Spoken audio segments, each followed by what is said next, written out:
மகா சிவராத்திரிக்கு வந்து என்னென்ன விரத முறையெல்லாம் ஃபாலோ பண்ணணும் அப்படின்னு சொல்லிட்டு ஒரு வீடியோ போட்டிருந்தேன். அந்த வீடியோக்கு மேலே வந்து நல்ல ரெஸ்பான்ஸ் வந்துருந்துச்சு. ஸோ அதன்படி நான் அப்பயே அந்த வீடியோட எண்டிலே வந்து சொல்லியிருந்தேன், இந்த மாதிரி வந்து அந்த மகா சிவராத்திரி அன்னைக்கு வந்து 4 சாமத்தில் வந்து பூஜைகள் வந்து நடைபெறும் அன்னைக்கு நைட்டு அப்படின்ற மாதிரி சொல்லியிருக்கேன்.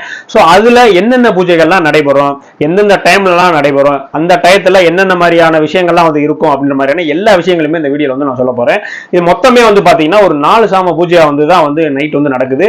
அது எந்தெந்த டைமிங்னு பார்த்தீங்கன்னா சாயந்தரம் 6 மணிலேருந்து 9 மணி அது ஒரு பூஜை, 9 மணில இருந்து 12 மணி அது ஒரு பூஜை, 12 மணில இருந்து 3 மணி அது ஒரு பூஜை, 3 மணில இருந்து 6 மணி, மொத்தமா வந்து பாத்தீங்கன்னா அந்த மொத்த இரவு பொழுதே வந்து ஒரு 4 ஜாம பூஜையை வந்து பிரிச்சுதான் வந்து அந்த விஷயங்கள் வந்து நடந்துட்டு இருக்கு. சோ அது என்னென்ன அப்படின்றத வந்து இப்ப வந்து பாத்திரலாம். முதல்ல வந்து பாத்தீங்கன்னா ஜாமம் 1, அந்த முதல் ஜாம பூஜை எப்ப ஆரம்பிக்குதுன்னு பாத்தீங்கன்னா சாயந்தரம் 6 மணில இருந்து 9 மணி வரைக்கும் ஆரம்பிக்கும். சோ இந்த நேரத்துல வந்து பாத்தீங்கன்னா சிவன், பார்வதி, நடுவுல வந்து பாத்தீங்கன்னா முருகன் அப்படி இருக்கிறத 3 பேரும் சேர்ந்து இருக்கிற மாதிரியான சோமாஸ்கந்த மூர்த்தி அப்படின்ற மாதிரியான ஒரு தோற்றத்துல தான் வந்து காட்சி அளிப்பாரு. இந்த பூஜை வந்து பாத்தீங்கன்னா படைப்பு கடவுளான பிரம்மா இருக்கார்ல, சோ அவர் வந்து சிவனுக்கு செய்யக்கூடிய ஒரு பூஜை தான் வந்து இந்த முதல் ஜாம பூஜை அப்படின்ற மாதிரி சொல்லுவாங்க. இந்த பூஜை வந்து நீங்க வந்து ஃபுல்லா பாத்தீங்க, விரதம் வந்து ஃபுல்லா பாத்தீங்க அப்படின்னா உங்களுடைய பிறவி கர்ம பலன்கள் எல்லாமே வந்து நீங்கி உங்களுக்கு வந்து ஒரு நல்ல மாதிரியான ஒரு மோட்சம் வந்து கிடைக்கும் அப்படின்ற மாதிரியான விஷயங்கள் வந்து சொல்லப்படுது. அது மட்டும் இல்லாம இந்த முதல் சாமத்துல வந்து பாத்தீங்கன்னா நான் சொன்ன மாதிரி அந்த சோமாஸ்கந்த மூர்த்தியா இருப்பாரு. அப்போதைக்கு வந்து பாத்தீங்கன்னா அபிஷேகம் வந்து பாத்தீங்கன்னா பஞ்சகவியால் ஆன அபிஷேகம் வந்து பண்ணுவாங்க. காப்பெல்லாம் பாத்தீங்கன்னா நல்லா சந்தன காப்பெல்லாம் போட்டிருப்பாங்க.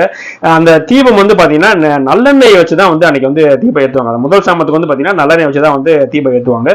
நெய்வேத்தியமா என்ன பண்ணுவாங்கன்னு பாத்தீங்கன்னா பாசி பருப்பு தான் பண்ணுவாங்க. அன்னைக்கு ஃபுல்லா அந்த ஒரு ஜாம முழுக்க என்ன பண்ணுவாங்கன்னு பாத்தீங்கன்னா வேதம், ரிக்வேதம் இருக்குல்ல, சோ அதை தான் வந்து பாராயணம் பண்ணுவாங்க. அடுத்ததா வந்து பாத்தீங்கன்னா 2வது ஜாம பூஜை. இந்த 2வது ஜாம பூஜைக்கு டைம் என்ன அப்படின்னு பாத்தீங்கன்னா அந்த 9 மணில இருந்து நைட்டு வந்து அந்த 12 மணி வரைக்கும் அந்த டைம்.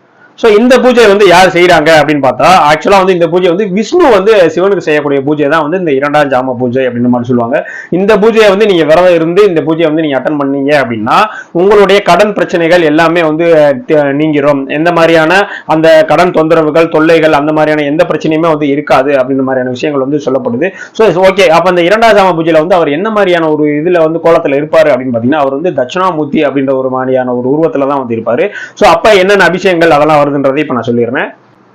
அபிஷேகம்னு பாத்தீங்கன்னா பஞ்சாமிரத்தால தான் வந்து அபிஷேகம் பண்ணியிருப்பாங்க. காப்பு வந்து பாத்தீங்கன்னா பச்சை கற்பூரத்தான காப்பு வந்து போட்டிருப்பாங்க. ஒரு மஞ்சள் கலரான ஒரு ட்ரெஸ் வந்து போட்டிருப்பாரு. சோ அந்த நேரத்துல வந்து தீபம் வந்து எதுல ஏத்துவாங்கன்னு பாத்தீங்கன்னா இலுப்பை எண்ணெயை வச்சுதான் ஏத்துவாங்க.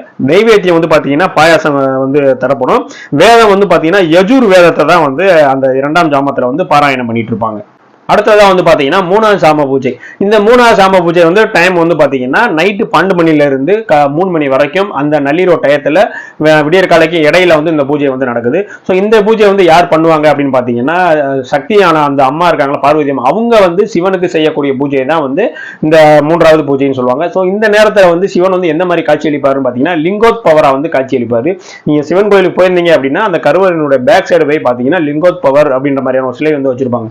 அதாவது ஒரு லிங்கமா இருக்கும், அந்த லிங்கத்துக்கு நடுவுல பிளந்து ஒரு சிலை இருக்க மாதிரி இருக்கும். சோ அதுதான் வந்து லிங்கோத்பவர். சோ அந்த மாதிரியான ஒரு உருவத்துல தான் வந்து அவங்க வந்து காட்சி அளிப்பாரு. சோ இந்த நேரத்துல நீங்க வந்து விரதம் இருந்து இந்த பூஜையை பாத்தீங்க அப்படின்னா உங்களுக்கு வந்து எந்த தீய சக்தியுமே வந்து அண்டாது அப்படின்ற மாதிரியான விஷயங்கள் வந்து சொல்லப்படுது.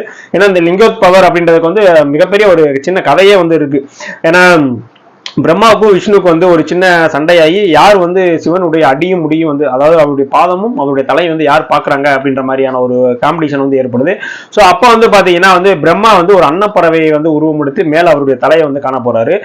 விஷ்ணு வந்து பாத்தீங்கன்னா கூர்ம அவதாரம் எடுத்து அவர் பூமிக்குள்ள போய் அவருடைய அடியை வந்து பார்க்க போறாரு. ஸோ 2 பேருமே வந்து அதுல வந்து தோல்வி விட்டுருவாங்க. ஸோ அந்த உருவம் தான் வந்து அந்த லிங்கோத்பவர் அப்படின்ற மாதிரியான உருவம் அப்படின்ற மாதிரி வந்து விஷயங்கள் வந்து சொல்லப்படுது.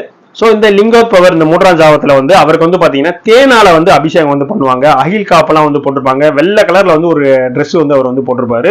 இப்ப வந்து எது தீபம் ஏத்துவாங்கன்னு பாத்தீங்கன்னா நெய்யெல்லாம் வச்சு அந்த தீபம் வந்து ஏத்துவாங்க. சத்து மாவு, இந்த மாதிரி சர்க்கரை பொங்கல் அந்த மாதிரி தான் வந்து நெய்வேத்தியம் பண்ணுவாங்க. அப்போதைக்கு என்ன வேதம் வந்து பாராயணம் பண்ணுவாங்க பார்த்தீங்கன்னா சாம வேதம் தான் வந்து அப்போதைக்கு வந்து பாராயணம் பண்ணிட்டு இருப்பாங்க.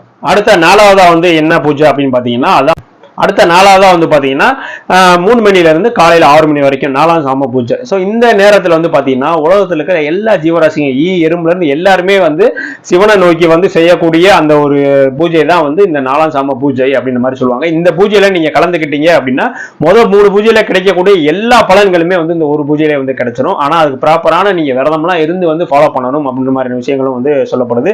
சோ இந்த நேரத்துல வந்து அவர் என்ன மாதிரியான ஒரு உருவத்துல இருப்பாரு அப்படின்னு பாத்தீங்கன்னா ரிஷப வாகனத்துல சந்திரசேகரன் அப்படின்ற மாதிரியான ஒரு உருவத்துல ஒரு லிங்க வடிவில் வந்து அந்த கோலங்கள் வந்து இருக்கும். ஸோ அந்த லிங்கத்துக்கு வந்து பாத்தீங்கன்னா கரும்புச்சாரால வந்து அபிஷேகம் பண்ணுவாங்க, கஸ்தூரி மஞ்சள் வச்சு காப்பு போடுவாங்க, பச்சை கலர்ல வந்து அந்த உடை வந்து போடப்பட்டிருக்கும். இப்போதைக்கு எதுல வந்து அவங்க வந்து விளக்கு ஏத்துவாங்கன்னு பாத்தீங்கன்னா நல்லெண்ணெயிலான விளக்கு தான் வந்து ஏத்துவாங்க. அது மட்டும் கிடையாது, அதர்வன வேதம்லாம் வந்து பாராயணம் பண்ணுவாங்க. இதுதான் வந்து சிவராத்திரி அன்னைக்கு நைட்டு நடக்கக்கூடிய அந்த ஒரு 4 சாம பூஜைகள். ஸோ இந்த 4 சாம பூஜையிலுமே வந்து நீங்க வந்து ப்ராப்பரா விரதம் இருந்து இந்த 4 சாம பூஜையும் பார்த்தீங்க அப்படின்னா அதற்கான பலன் வந்து உங்களுக்கு வந்து கண்டிப்பா கிடைக்கும். அது மட்டும் இல்ல, நீங்க வந்து தொடர்ந்து இப்ப நான் சொன்னது வந்து ஒரே ஒரு நாள் நைட்டு ஃபுல்லா நீங்க பார்க்கக்கூடிய அந்த 4 சாம பூஜை, காலையில ஃபுல்லா விரதம் இருக்கணும், வெறும் தண்ணி மட்டும் தான் குடிச்சிட்டு இருக்கணும். ஸோ இதெல்லாம் கம்ப்ளீட் பண்ணிட்டீங்க, இதே மாதிரி நீங்க 24 வருஷமும் இதே மாதிரி கம்ப்ளீட் பண்ணிட்டீங்க அப்படின்னா நீங்க தான் வந்து அடுத்த தலைமுறைக்கு வந்து உங்களுக்கு வந்து இந்த பிறவி அப்படின்றது வந்து கிடையாது. அது மட்டும் கிடையாது, உங்களில இருந்து ஒரு 5 தலைமுறைக்கு வந்து எந்தவித தீங்குமே வந்து நடக்காது அப்படின்ற மாதிரி வந்து சொல்லப்படுது. உண்மையிலே வந்து அது ஒரு நாள் நீங்க எடுக்கிறதே வந்து கஷ்டம். ஆனா எல்லா வருஷமுமே வந்து 24 வருஷம் வந்து நீ கம்ப்ளீட் பண்ணணும் அப்படின்றது மிகப்பெரிய விஷயம். ஸோ அந்த மாதிரி பண்ணியிருந்தாங்க அப்படின்னா கண்டிப்பா வந்து அவங்க வந்து மறுபிறவி அப்படின்றது ஒன்னே கிடையாது. ஸோ இந்த பிறவிலே வந்து அவங்க வந்து மோட்சம் ஆயிடுவாங்க அப்படின்ற மாதிரியான விஷயங்களும் வந்து சொல்லப்பட்டுட்டு தான் இருக்கு. ஸோ இதுதான் வந்து சிவராத்திரிக்கான அந்த பூஜை விதிமுறைகள். இதுதான் இப்படிதான் வந்து எல்லா சிவன் கோயிலுமே இதுதான் நடக்கும். நீ எந்த சிவன் கோயில் போயினாலும் இதுதான் நடக்கும். ஸோ அந்த அலங்காரத்துல வேணா அந்த இருக்கிற லிங்கமா சிலையான்றதை பொறுத்து கொஞ்சம் கொஞ்சம் மாறுமே ஒழிய எல்லா சிவன் கோயிலுக்கும் போனீங்கன்னா இந்த 4 சாம பூஜையிலுமே வந்து ஃபர்ஸ்ட் வந்து சோமாஸ்கந்த மூர்த்தியா இருப்பாரு, செகண்ட் வந்து பாத்தீங்கன்னா தட்சிணாமூர்த்தியா இருப்பார், மூணாவது வந்து பாத்தீங்கன்னா லிங்கோத்பவரா இருப்பார், நாலாவது வந்து பாத்தீங்கன்னா ரிஷபவனத்துல லிங்கமா இருப்பார். இது எல்லாமே வந்து கோயில் எல்லா கோயிலுமே வந்து காமன் தான்.